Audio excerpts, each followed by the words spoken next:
one of the forefront reporters and a guy who has been all over the story. Longtime friend of the program, Brett McMurphy, is joining us now on BYU Sports Nation. Brett, first of all, incredible job by you and your staff to get ahead of this story. I feel like you called it, man. So how has your week been as you have pushed through this process of Colorado leaving the Pac-12 and once again becoming a member of the Big 12? Yeah, thanks. I mean, it's been going on for a while. You know, I wish I could have told you guys a few months ago that you're going to be aligned with Colorado, but I had to keep it quiet. I didn't want to scoop myself. But yeah, I mean, the Colorado Chancellor and AD met with Brett Yormark in Chicago back in May, had discussions about Colorado moving to the Big 12, and I think ultimately they got frustrated that there's no media rights deal. There still isn't a media rights deal, and they feel there's more stability in the Big 12. They want to be partnered with ESPN and Fox, and I think, you know, this isn't a 1 or 2 year decision. This is a, 10 or 25 year decision, and I think they realize what I do, and that is, the Pac-12 without USC and UCLA, the possibility of Oregon and Washington going to the Big Ten at some point, it's really not what Colorado signed up when they first got to the Pac-12, and so they have this opportunity to come back to the Big 12, where they were a member. I think it was the Big 6 or Big 7 back then, and they got Deion. They got a lot of momentum, and so yeah, I think it's great for the league. And now we have to find out who the other dance partner is going to be, because sources told me, I reported yesterday, that the Big 12 will not stick at 13 for the 2024 season. They will go to 14 schools. Who will be that 14th school? We'll find out probably in the next few weeks or months. Maybe it drags out a little bit more than that. But yeah, there will be even more movement. Well, and let's just go right there, Brett. I mean, as you mentioned, they're not done. They're going to at least go one more, and I guess there's a possibility of even more than the one. But we know the names that are at least out there, and teams like Arizona being talked about, the Four Corner Schools being talked about, UConn, San Diego State. In your mind, where do you think that what's the pecking order right now with all of the options out there for the Big 12? What's the pecking order in your mind? Well, there's not necessarily a pecking order. They want a Pac-12 school. So that is the number one priority. They will wait out the Pac-12, however long that is. To give an example, when Missouri jumped to the SEC, they made that announcement in November and then joined the SEC the next year. So it's not like this has to be done in the next few weeks. They could go as long as November or probably even January if they wanted. If they can't get a Pac-12 school to get up to 14, then at that point they would choose from the Group 5. The 4 candidates, I'm told, are a couple close to you guys, San Diego State and UNLV, and then also UConn and Memphis. The challenge for all of those guys, except for Memphis, is they would have to pay an exit fee in excess of $30 million. I don't know how they're going to be able to pull that off. Memphis has to provide a $10 million exit fee, and that's if they provide 27 months notice. I mean, they would be basically providing 27 days of notice. So that exit fee is probably going to be doubled. I know that Big 12 wants to get to 14 for 2024, and then the vision of the conference is to ultimately get up to 16 a couple of years down the road. I think I'm told the dream scenario for the Big 12 is if they could get the remaining 4 corner schools, which would be Arizona, Arizona State, and what's that other one? We don't know, Brett. We don't say that name here. Yeah. Brett McMurphy of the Action Network is on BYU Sports Nation, does a fantastic job as a college football insider. Brett, when you look at, let's say, Arizona, because it feels like, based on everybody's reporting, and yours included, that Arizona seems to be at the forefront. After everything that you've gone through in the past 48 hours and more conversations you've had, do you feel like Arizona is number one on the list for Brett Yormark in the Big 12, and then it's the rest of everybody else in the Pac-12, and then the group of 5 teams you just discussed? I don't necessarily think they're excuse me, number one on the list. I think they've had the most discussions. I reported yesterday that Bobby Robbins, Arizona's president, met in Houston at the Final Four in person with Yormark to discuss potential Big 12 membership. So I kind of compare this to maybe like a mile run, and Arizona's out in front right now, but they could get passed up. And I don't think the Big 12 is sitting waiting to get an answer from Arizona before moving on to someone else. If someone else from the Pac-12 came to them and said, look, we're ready, let's go right now, what I'm told is the Big 12 is not going to go, hold on, let's see what Arizona thinks. I think they'll take whoever they can to get to 14. And then, if there's 3 that'll make the jump, then they would go to 16. We were obviously joking about the University of Utah, but there's certainly an interesting option for the Big 12. And here locally, it's, sort of polarized. You got some BYU fans would love to see the 2 teams back in the same conference. You've got, another part of the fan base that wants to see them go down with the sinking ship in the Pac-12. Utah does appear to be the most pro-Pac-12 program staying together. Do you believe Utah would consider a move to the Big 12 possibly in the near future? Look, I think anything is possible. And look, I think what I've been told is Utah feels, some loyalty to the Pac-12. They got them out of the Mountain West, in the past dozen years. I mean, kudos to Utah. There's been 12 schools that have changed Power 5 conferences or moved up to the Power 5 ranks. Utah's the only school of those 12 that has actually won a conference title, moving up to a better league. So there is a sense of loyalty there. I think they want the Pac-12 to survive, but, the Pac-12 they signed up for is not there anymore. USC and UCLA are gone. Colorado's gone. Potentially somebody else could be gone. Then they have to make a decision. Do we stick with the Pac-12 or do we do something different if we feel like that's in our best interest? And I'm not minimizing their commitment to the Big 12. I think that's legitimate. But everybody's committed until they're not committed, So will that change? I don't know. I don't have any inside info that they're seriously considering moving. I just know that it's an option that every Pac-12 school has to be looking at and considering. And until the Pac-12 gets a media rights deal, the unknown and the speculation will continue. Brett McMurphy, college football insider for the Action Network, is with us on BYU Sports Nation.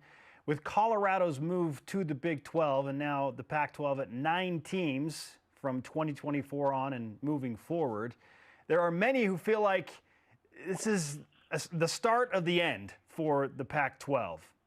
Do you feel that way? And if the Pac-12 is to survive, what is the course of action that George Kliavkoff and the brass of the Pac-12 need to take in order to remain relevant and stay alive as a conference? To survive, they need to get a grant of rights deal done like yesterday. They need to have all the remaining members sign that grant of rights for however long that is, 4 years, 5 years, 6 years, and then that will give them some stability. You obviously can't have a 9-team conference. I mean, you can, but now the issue is, let's say nobody else leaves the Pac-12. You've got 9 teams. I talked about the exit fees for San Diego State and UNLV, any other Mountain West teams. San Diego State couldn't afford $17 million. How are they going to afford $34 million? So then do you go get an SMU? That's a possibility. But if the Pac-12 stays at 9 schools, then you're down to 8 conference games. So that means you've got to add a non-conference game for 2024. And as you guys know all too well, all these schools book out their non-conference schedules for like the next 50 years. So how are you going to find an additional opponent, which obviously you're going to have to pay to come play in your stadium? So, you can add other schools. It's not going to keep an Oregon or Washington from accepting an invitation to the Big Ten. The Pac-12 could have a 32-team conference by tomorrow. And if the Big Ten came for Oregon or Washington, they would leave. Maybe schools wouldn't go to the Big 12, but still, if Oregon or Washington gets that invite, they're gone. So the long-term look for the Pac-12 probably isn't really good right now, but maybe they can figure something out. The other thing that kind of makes the Pac-12 different, because they're in a similar situation that the Big 12 was in when they lost OU in Texas. The biggest difference with the Pac-12 is because of their geography, they have limited options. I mean, I guess you can try to pull some teams from the East. I don't know how in the world that would work. It would look like Frankenstein, quite honestly. So I don't know what their options are. They've got a lot of options, but unfortunately, they all smell like bad fish. I want to go back to something that you just touched on, and probably the biggest takeaway that I had from the Board of Regents meeting that we all tuned in for yesterday via the live stream was they kept talking about stability, and that was the number one reason that they made this jump, was they wanted stability and they thought they have it with the Big 12. Can you speak to what Bob Bowlesby, the previous commissioner of the Big 12, and now Brett Yormark, the current commissioner, have done with this conference in the last 2 years when things did not look great for the Big 12, what they've done in a short period of time to be able to put the conference on the firm ground that they're in right now? Well, the main thing was Brett Yormark getting the media rights deal done a year early. It kept everybody locked in, and they got, they actually increased the amount of revenue that they had with OU in Texas, which is kind of mind-boggling. And then kind of the bottom fell out with all the media companies, ESPN, the mass layoffs, and other media companies. So they hit it at the perfect time. I've seen Yormark say in other interviews that if the Big 12 tried to get that deal now, that they wouldn't be able to get it. The landscape has changed. So that was a big part of it. And look, I'm an Oklahoma State guy, so when I rip the Big 12, I'm ripping my alma mater's conference. The reason why the Big 12 has stability is because nobody else wants them. Nobody else wants the teams in the league. The SEC got OU in Texas. They didn't want anybody else, so they would have got him. The Big Ten doesn't want anybody from the Big 12, or they would have got him. And so, the difference between the media rights between the three remaining power conferences is basically the same. So the Big 12 school is not going to leave to go to the ACC. A Big 12 school is not going to leave to go to the Pac-12. And so kind of the Big 12 kind of established itself as this third conference, and ironically now they have the greatest stability of the non-SEC Big Ten conferences, when just a couple of years ago everyone thought they were going to splinter up and blow away in the wind. Brett, you always keep it real. In fact, you and I talked about this at Big 12 Media Days on the field near the Cowboy Star, and you said, hey, somebody's got to do it. Somebody's got to be the realist for BYU fans, got to keep things real. So before you go, I do need to ask you just about your expectations for BYU in year one of Big 12 play. And you mentioned that BYU's kind of locked in this group of 7 or 8 teams that could all go 5-7 or 7-5. So what do you feel like BYU is going to do, and is a realistic ceiling for the Cougars in year one of Big 12 play? Well, it's funny. I mean, I can't remember if I mentioned this to you, but I'm picking Texas Tech to win the league. I think because there's just so much balance, I think they're kind of like TCU was last year. Yeah. A lot of similarities. Look, I know Texas is the heavy favorite. They should be. But until Texas does it, I'm not going to pick them. I don't think they'll do it. And you're right. After that, OU included, I think there's a log jam of 8 to 10 teams that could finish anywhere from 2nd to 10th. So I could sit here and say BYU's going to finish 2nd or BYU's going to finish 10th, and I'd probably have the same odds of getting it right. I don't know. I think that the fact that Texas Tech, my pick to win it, has to go to BYU. I think that's going to be a tough trip. OU going to BYU in November, that's going to be a tough trip for the Sooners. I think the Big 12 schools are going to find out very quickly how tough of an environment it is to play there, and also with the altitude, that would be a big difference. That none of the Big 12 schools have really encountered. So I'm not trying to cop out here. I'm just saying I honestly don't know. A week before the season, I'm going to get a hat, and I'm going to draw names out of the hat. And that's going to be my projected finish for the Big 12. And I will make a friendly wager, for a meal when I see you in Dallas next year. I will beat some of these preseason magazines by picking names out of a hat, because that's how balanced this league is. Oh, I love it. Like I said, keeping it real. By the way, I hope you got a raise this week, man. This is unbelievable stuff from you, and I'm sure it's been crazy. But as always, fantastic job. Great to have you on the show. And remind people how they can find more of your work. Yeah, you can find me on Twitter at Brett_McMurphy, and all my stuff's on the Action Network, actionnetwork.com.